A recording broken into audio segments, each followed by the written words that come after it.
السلام عليكم ورحمة الله وبركاته.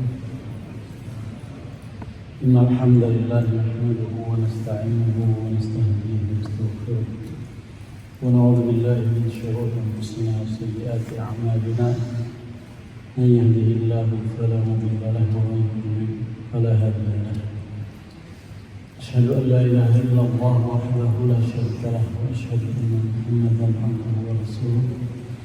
اللهم صل وسلم وبارك عليه وعلى آله وأصحابه ومن تبعهم بإحسان إلى يوم الدين. سبحانك لا علم لنا إلا ما علمتنا إنك أنت العليم الحكيم. ولا حول ولا قوة إلا بالله العلي العظيم. رب اشرح لي صدري ويسر لي أمري واحلل عقدة من لساني يفقهوا قولي. Bapak Ibu jamaah salat maghrib rahimakumullah. Alhamdulillah kita bersyukur kepada Allah Subhanahu wa taala atas nikmat kita masih bisa melakukan ibadah kepada Allah. Mudah-mudahan ibadah kita diterima oleh Allah Subhanahu wa taala dan akan menjadikan pemberat timbangan kita nanti di akhirat. Amma man thaqulat mawazinuhu fahuwa fi 'aisyatin radiyah. Tadi Imam kita membacakan salah satu surah ya. Amma man thaqulat mawazinuhu fahuwa fi 'aisyatin radiyah. Adapun orang-orang yang nanti amal kebaikannya lebih berat timbangannya, bahwa fi 'aisyatin radiyah, maka dia akan senang hidupnya nanti di akhirat. Mudah-mudahan kita termasuk di dalam ayat ini, bukan ayat yang seterusnya. Amma man khaffat mawazinuhu fa ummuhu hawiyah. Itu yang tidak kita inginkan, bahwa timbangan amal jelek buruk kita lebih berat daripada amal baik kita. Itu yang tidak kita inginkan.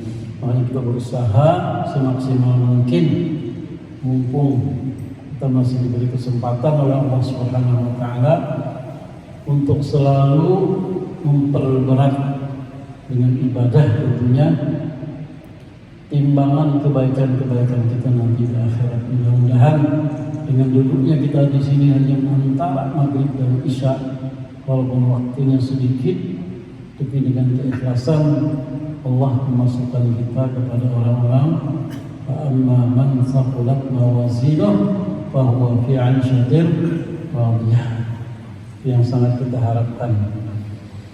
Bapak Ibu rahimani wa rahimakumullah, insyaallah pada malam hari ini kita teruskan kajian kita yang berkaitan surah Maryam.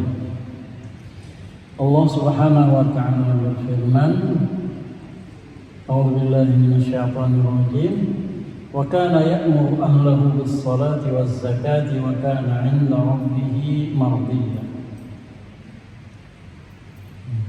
Wadhkur fil kitabi Idris.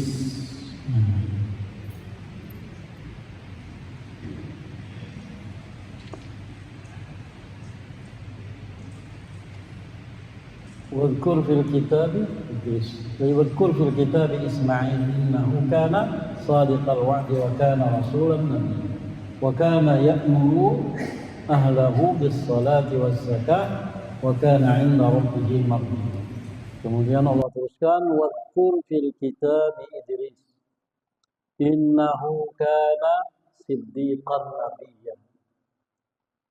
Ingatkan wahai Muhammad pada mereka, dalam kitab disebutkan tentang Idris alaihissalam, karena sesungguhnya dia adalah siddiqan, seorang yang selalu membenarkan, nabiyya, dan dia memang Allah menjadi seorang nabi. Wa rafa'nahu makanan 'aliyya. Karena sifat beliau ini yang begitu dinamakan siddiq, Allah mengangkat beliau. Wa rafa'nahu makanan 'aliyya. Nah, kemudian di ayat seterusnya Allah menjelaskan, ulaika alladziina an'ama Allahu 'alaihim. Mereka itu, siapa mereka itu? Nabi Idris, Nabi Ismail yang selalu menyuruh keluarganya salat dan mengeluarkan zakat. Nabi Ibrahim, Nabi Musa, Nabi Harun. Allah katakan mereka-mereka itu an'amallahu alaihim. Orang-orang yang Allah berikan nikmat.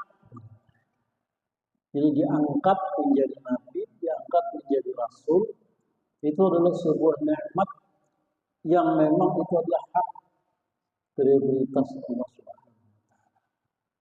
Kada kawat diusahakan.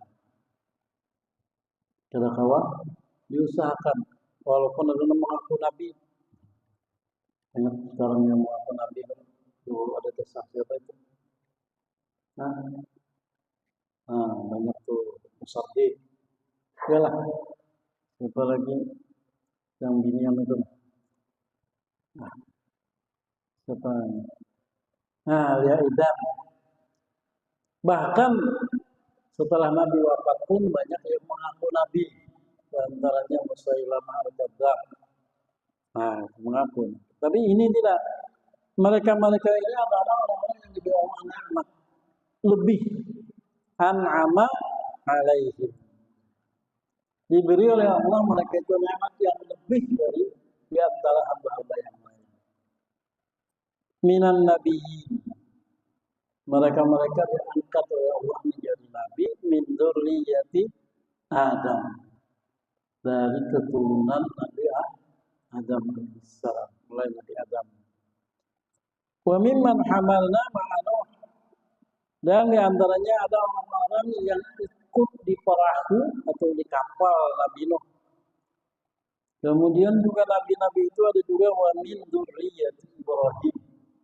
Dari dzurriyyat Nabi Ibrahim wa Israil wa mimman hadaina wa ijtabaina. Dan orang-orang Allah yang kami pilih dan kami beri hidayah mereka. Mereka itu semua tidak lupa dengan nikmat Allah. Makanya Allah katakan, "Idza tutla 'alaihim ayatul rahmani kharru sujada."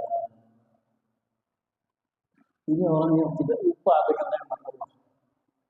Apabila dibacakan kepada mereka, diperlihatkan kepada mereka ayat tentang bukti-bukti keberadaan Allah, bukti-bukti kekuasaan Allah. Apa yang mereka lakukan?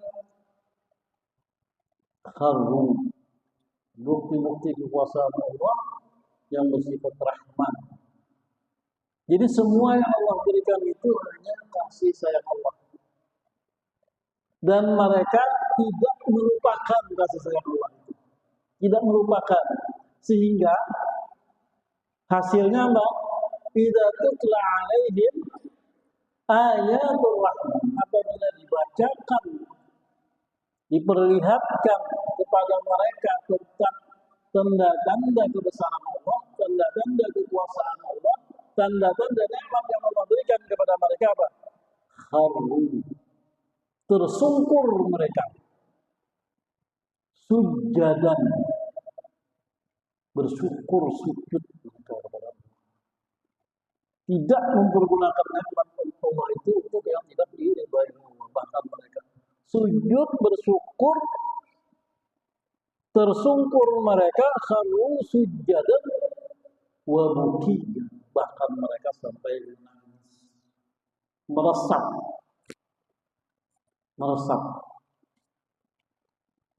Karena kita manusia ini kalau dalam istilah ada yang namanya al-idrak.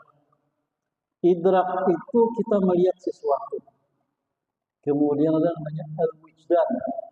Wujdan itu kemudian meresap ke hati. Kemudian ada yang namanya istilah bahasa itu an-nuzu'. Nuzu' itu dari merasap ke hati lalu mengeluarkan air mata. Contoh, seseorang diberi duit, datang orang ke rumah beri duit banyak banget.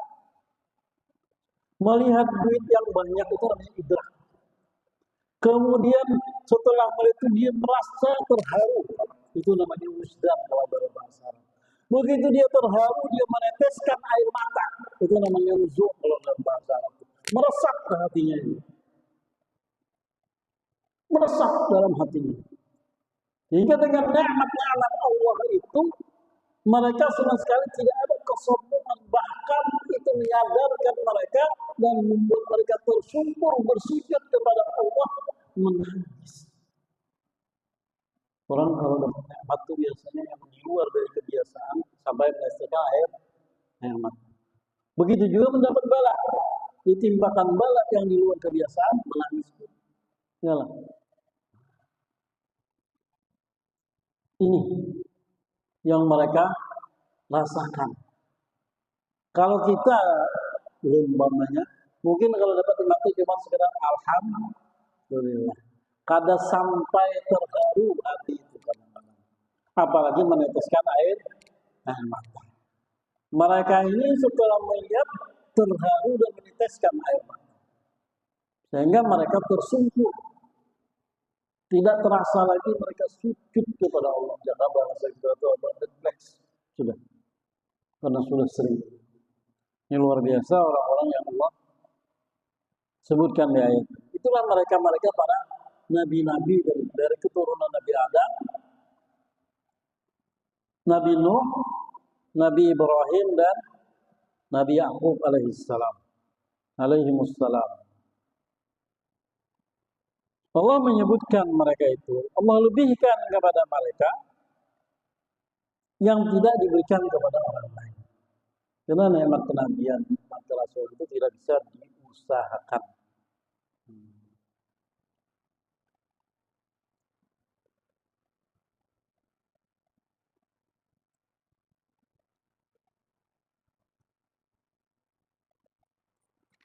Ya Allah ingin menjelaskan itu kepada kita untuk apa? Paling tidak kita bisa meresapi dan mencoba berusaha sekuat tenaga bagaimana kita merasakan nikmat Allah itu kepada kita. Bagaimana kita merasakan nikmat Allah itu kepada kita. Tapi karena sudah terbiasa, kadang-kadang itu menjadi biasa. Yalah, biasa. Makan nyaman mereka biasa. Tadi ingat alhamdulillah. Apalagi buyuan hidupnya seorang makan. Allah ingin sampaikan kepada kita.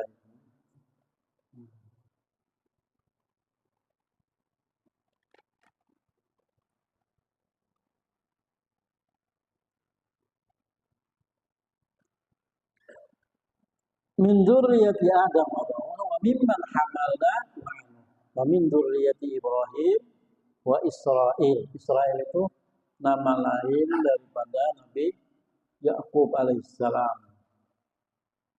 Allah pilih mereka.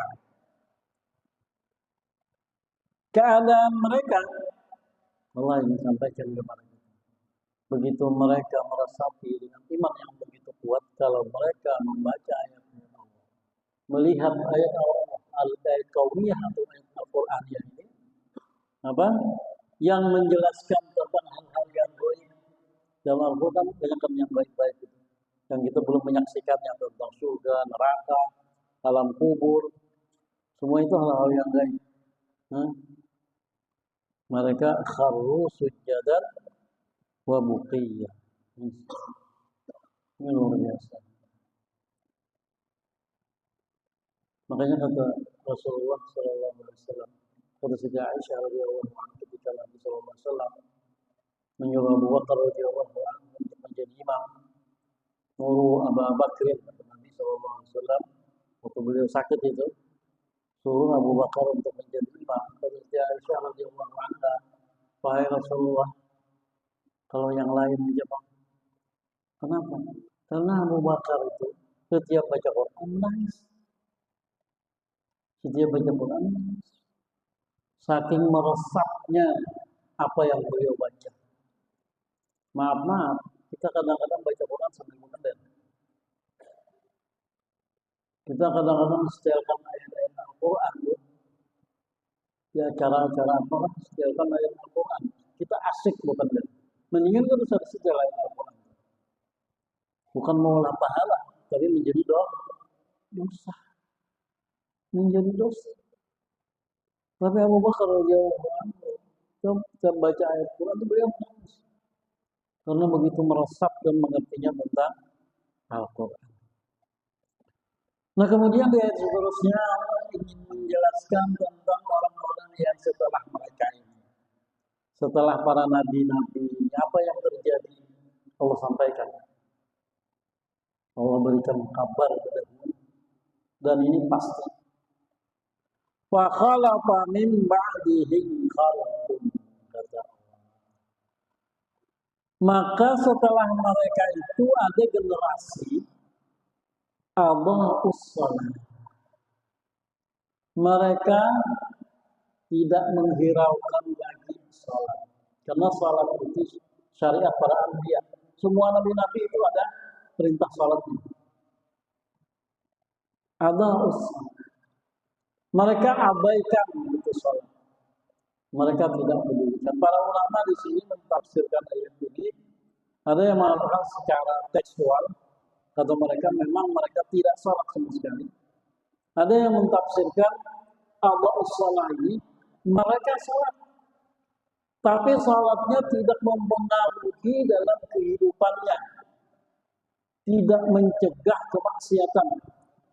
Salat ya salat, tapi menipu tetap jalan. Makan riba tetap jalan. Makan yang haram tetap jalan. Semua jalan masih kemaksiatan. Sehingga diterjemahkan, ditafsirkan oleh sebagian ulama, adha'us shalah, mereka mengerjakan sholat, tapi sholatnya la tanha 'anil fahsya'i wal munkar. Ini termasuk katanya orang-orang yang adha'us shalah. Sholatnya hanya di masjid. Sholatnya hanya di rumah. Di luar rumah tidak ada pengaruh sama sekali itu sholat. Tidak ada sama sekali. Setelah sholat yang tadinya penjudi, yang tadinya peminum tetap minum, yang tadinya pemakan riba tetap makan riba, yang tadinya menipu tetap menipu. Tidak ada sama sekali, sehingga kata ulama termasuk di dalam ayat ini. Adha'us shalah wattaba'us syahwat, yang selalu mengikuti keinginannya. Para ulama di sini berbeda pendapat. Mereka mengikuti semua keinginan itu karena sebab meninggalkan sholat, atau mereka meninggalkan sholat karena selalu mengikuti keinginannya. Kalau sembahyang,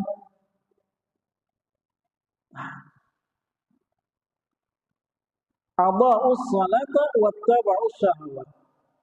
Kemudian Allah ingin sampaikan kepada mereka itu apa yang akan terjadi, risikonya apa.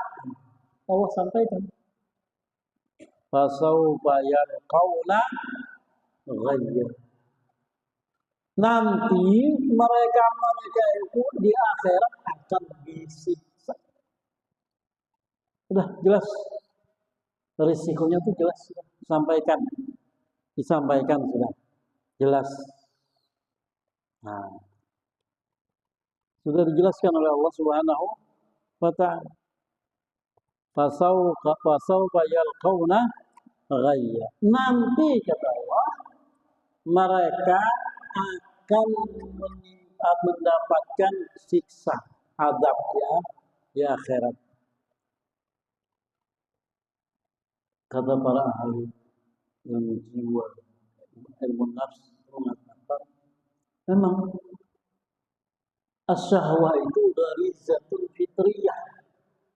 Manusia itu pada fitrahnya punya syahwat, punya keinginan. Semuanya punya keinginan. Tetapi syariat membatasinya. Syariat membatasi. Nah ini kadang-kadang yang tidak bisa dimengerti atau dipakai. Akhirnya keinginannya lepas daripada rambu-rambu syariat. Syahwat, keinginan ingin nikah, keinginan ingin makan, keinginan ingin punya harta, keinginan ingin apa lagi? Banyak kan macam-macam. Makanya di dalam surah Al-Imran itu kan jelas. Zuyyina nasi hubbus syahwat. Manusia itu dihiasi, artinya di dalam jiwa manusia itu sangat cinta dengan keinginan-keinginan. Banyak kehendak kalau kita kampungnya. Banyak kehendak. Yang pertama Allah ingin sampaikan di antaranya apa? Minan nisa. Nah, banyak kehendak. Nampak yang di antara yang pertama sebenarnya hendak melawan dirinya. Ini biar sudah ini, sudah mengalami pengalaman Tuhan. Tak umi jadi anak lah begini anak kaya. Tapi kedua ini, ya Allah. Tapi kedua ini keinginan tuh. Hubbu syahwat minan nisa. Jangankan maaf hal yang dia tidak beramal dia lain modelnya benar mencari apa. Ya Allah. Nah itu fitrah. Fitrah ketujuh perempuan itu fitrah, tapi dibatasi oleh syariat. Dibatasi. Orang yang lost yang kada tahu dibatasnya tentang wanita ini, ya kacau. Iya, kacau. Syariat membatasi. Memang kita diberi nafsu, diberi syahwat keinginan, tapi dibatasi oleh syariat. Nah sekarang banyak orang yang sudah pada awal menahan diri dari batas itu, sehingga bini orang ya bini seorang. Yang penting kawan di kantor, ya kawan segalian. Lalu jadi apa lagi orang itu? Bahasanya itu bagus benar. Selingkuh. Padahal bahasa orang Bali apa? Berzina, ya Allah. Itu sekarang tuh banyak modifikasi bahasa. Maling menahan koruptor. Maling itu yang macam-macam.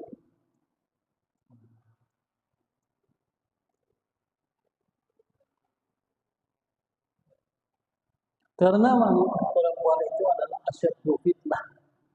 Nabi SAW dalam sebuah hadis sahih itu pernah mengingatkan. Ujar Nabi SAW, "Ma taraktu ba'di fitnatan adarra 'ala rijal minan nisa." Setelah aku nanti fitnah yang paling besar yang orang laki-laki jarang bisa menahannya adalah fitnah perempuan.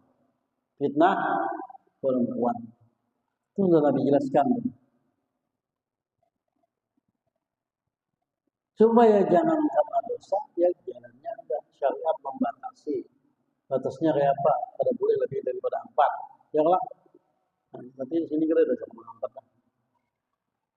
Karena ada yang membatasi. Harus melalui nikah. Itu dibatasi oleh syariat.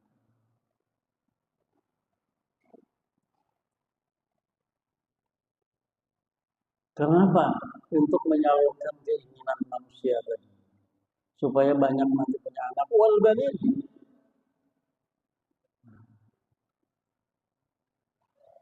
Anak-anak. Siapa yang tidak senang dengan anak? Ya Allah. Tapi kadang-kadang kesenangan dengan anak Allah itu waktu mereka kecil. Kalau mereka sudah besar, itu tergantung pendidikannya.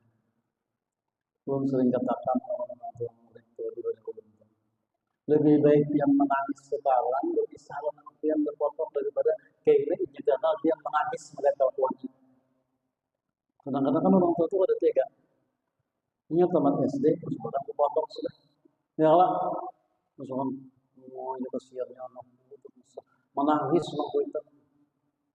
Jauh lebih baik yang menangis sekarang daripada kayaknya karena yang menangis karena kelakuannya terbaik. Serahkan mereka kepada Allah, biar orang itu mendidik. Apalagi zaman sekarang. Ya Allah, pondok itu salah satu pendidikan nomor utama yang dipilih orang yang ingin anaknya baik. Kalau dulu orang masuk pondok itu orang kampung, ya lah, ini itu banyak anak-anak pejabat, ya lah. Karena mereka melihat kondisi sekarang bagaimana susahnya mendidik anak. Tapi hendak berisi anak. Hendak berisi.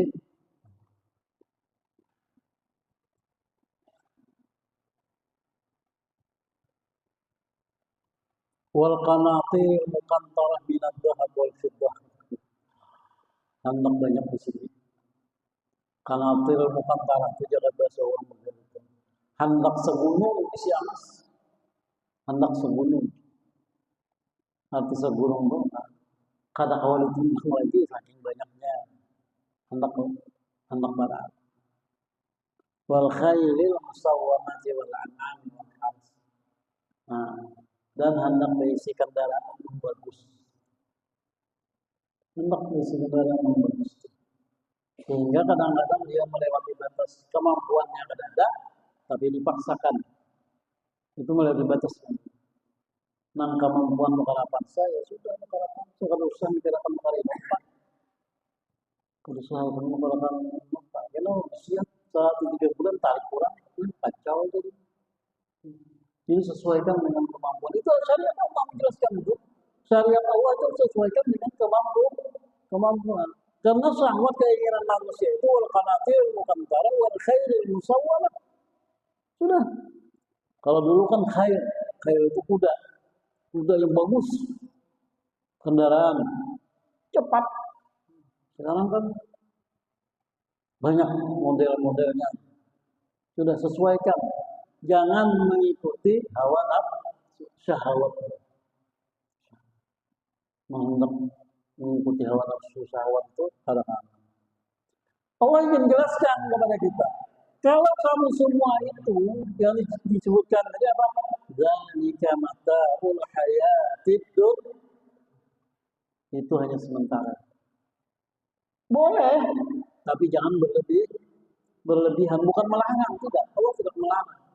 Tidak melewati batas. Sesuaikan dengan kondisi, dengan kemampuan.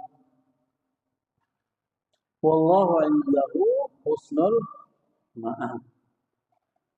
Kalau kamu sadar kepada Allah tentang kesalahanmu yang selalu mengikuti syahwatmu itu, sadar, maka ingat ada jalan keluarnya. Wallahu indahu husnul ma'ab. Allah itu sangat memberi maafnya terbaik. Manusia itu kadang-kadang kalau anak kita maaf dan orang lain belum tentu dimaafkan. Apalagi musuh bebuyutan, ya Allah. Nah, tapi Allah Subhanahu wa taala tidak seperti itu. Wallahu a'lamu husnul.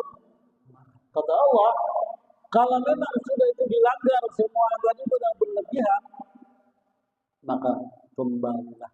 Allah jaga bahasa kita itu. Kalau bujur-bujur tobat kembali, pasti Allah. Pasti Allah nyaman gerak. Tinggal kita nyanyi.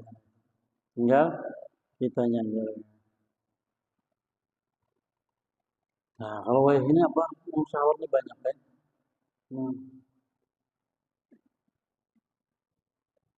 Jadi kata beliau di sini mengomentari sebab orang itu selalu mengikuti keinginannya yang melampaui batas itu kenapa?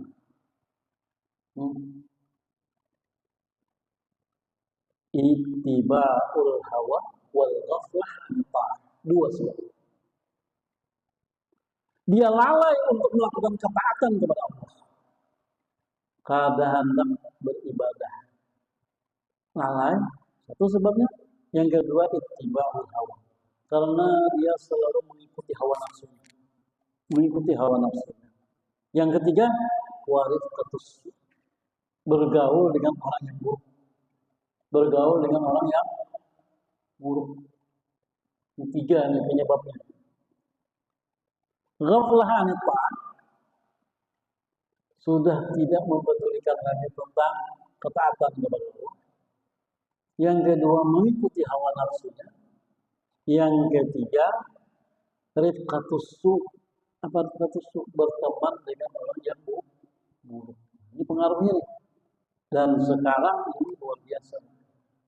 Aku juga punya kawan, aku di rumah aja. Tapi Pak main WA, main apa itu dah, kemana-mana sampai ke seluruh dunia. Ya Allah, dengan orang yang buruk.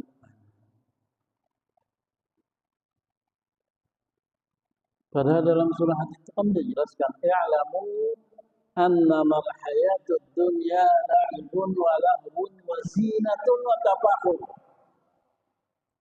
wa takasur. Kata Allah. Hei, perhatikan kata Allah. Pengumuman yang harus diperhatikan dengan jelas, dengan seksama. Apa itu? Annamal hayatud dunya. Pengumuman dari Allah. Allah yang memberikan pengumuman jelas. Hanya saja itu kehidupan dunia itu la'ibun, permainan. Ada batas waktunya. Ada batas waktunya. Jangan kalian ingat. Walahun, senang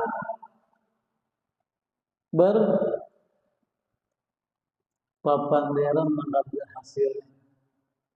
Nah, ngobrol, ngulur kidul, walahun, wazinatun, suka pamer, melihat tetangga nukar gitu, nah, seorang nukar apa namanya orang umpamanya memang pamer bukan keperluan, kadang pamer, nah zina pamer, watakasu, diberi rezeki oleh Allah segitu, hendak lagi banyak ya, jadi korupsi itu hendak banyak sampai 1 triliun, parah coba 900 berapa puluh miliar, hah ya lah, hendak banyak. Kamu sudah jelaskan sama sali raisin. Kita pernah nggak memperhatikan hujan? Coba kalau perhatikan hujan. Kehidupan dunia itu seperti hujan. Kama sali raisin. A'jabal kufan nabatu. Yang terkagum-kagum oleh para petani dengan tanaman. Begitu kena hujan kan, sayur apa segala tanaman itu hijau, terkagum-kagum dengan itu. Summa yahidu, kemudian nanti tanaman itu setelah hijau berbuah dikatam, diambil lalu menjadi kering. Fatarahu musfarran, nah maka akan kemudian dia warnanya nanti kuning, menguning sudah. Rumput kalau bersemprot itu lain kalau warnanya dari hijau sudah berubah. Summa yakunu hutama, kemudian hilang. Selesai. Seperti air hujan turun membasahi bumi, subur, kemudian tumbuh, setelah itu habis. Nah,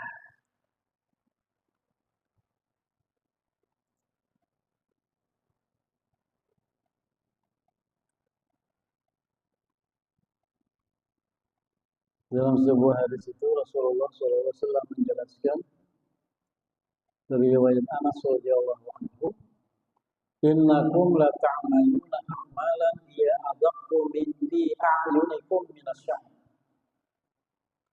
In kunna la nahudduha ala hadis sallallahu alaihi wasallam min al-mubiqat. Wa qala mad dunya fil akhirati illa misla ma yaj'alu ahadukum isba'ahu fil yamin fayamdura bima yarja. Kata Rasulullah SAW, dunia itu seperti seseorang yang meletakkan telunjuknya, dia tahu isba'ahu, telunjuknya fil yamni, di lautan. Yamni itu air yang banyak, lautan atau danau. Letakkan telunjuknya, fayamdura bima yarja, maka setelah itu dia angkat. Air yang ada di telunjuknya inilah itu seperti dunia, bandingkan dengan air yang banyak itu adalah akhirat. Apa artinya? Sedikit sekali kan? Sedikit sekali. Sangat sedikit.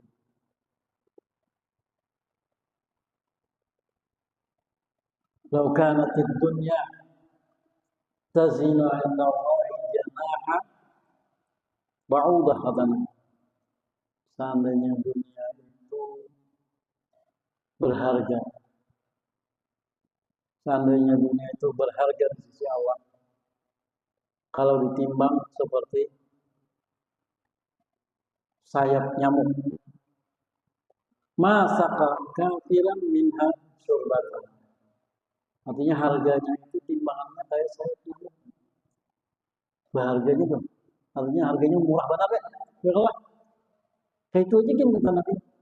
Maka Allah seandainya dunia itu ada harganya, Allah tidak akan memberi minum kepada orang kafir. Apalagi karena lalu saking murahnya itu.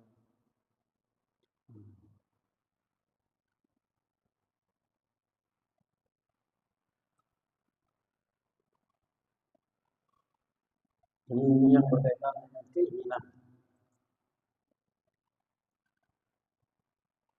Seseorang ketika melakukan suatu maksiat yang menurutnya nyaman, maksiat itu nyaman. Nyaman benar maksiat itu dia lakukan.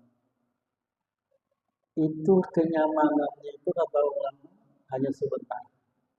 Tetapi nanti azabnya di akhirat dan dia tidak sempat tobat itu sangat-sangat besar. Nyamannya setempat saja. Ibnul Qayyim dalam kitab Al-Jawabul Kafi kata beliau, orang yang melakukan kemaksiatan itu masuk di dalam laknatnya Rasulullah SAW. Kenapa? Karena dalam sebuah hadis Rasulullah melaknat manusia yang melakukan kemaksiatan. Contohnya umpamanya fala'anal wasimah wal mustawsim. Allah melaknat orang yang menampuk yang ditampuk. Menampuk dan ditampuk. Itu Rasulullah melaknat. Dilaknat Rasulullah SAW. Di antaranya wala'ana akilar riba. Rasulullah melaknat orang yang makan riba. Wa maukilahu dan orang yang memberi makan. Wa katibahu dan orang yang menulis yang berkaitan dengan itu. Wa syahidahu dan orang yang menyaksikan transaksi riba. Karena memakan, tapi menyaksikan menjadi saksi. Itu termasuk dilaknat oleh Rasul Sallallahu Alaihi Wasallam.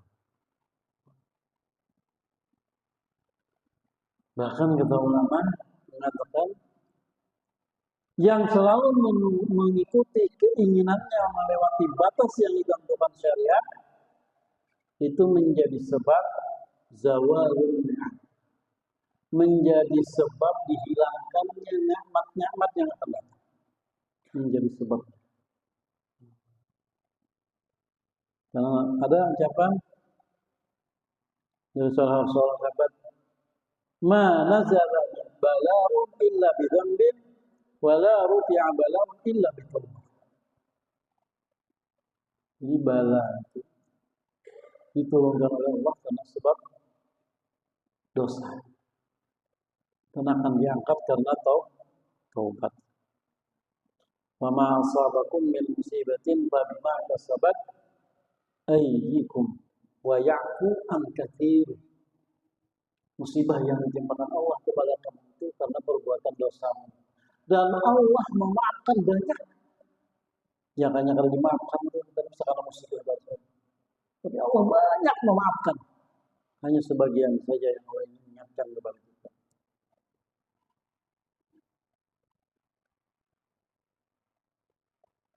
Bapak Ibu rahimani wa rahimakumullah. Fa khalafa min ba'dihim khalfun adaa'u as-salata wattaba'u asy-syahawat. Suatu saat Imam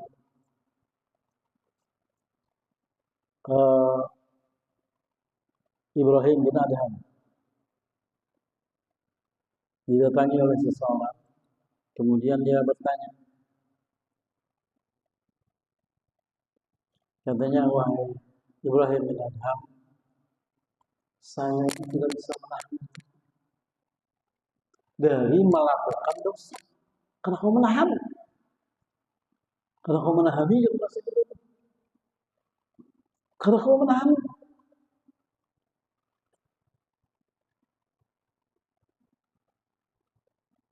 Apa obatnya? Nah, ini datang kepada ulama mengaku, ini kena kelemahan melakukan dosa. Obatnya cari akan apa?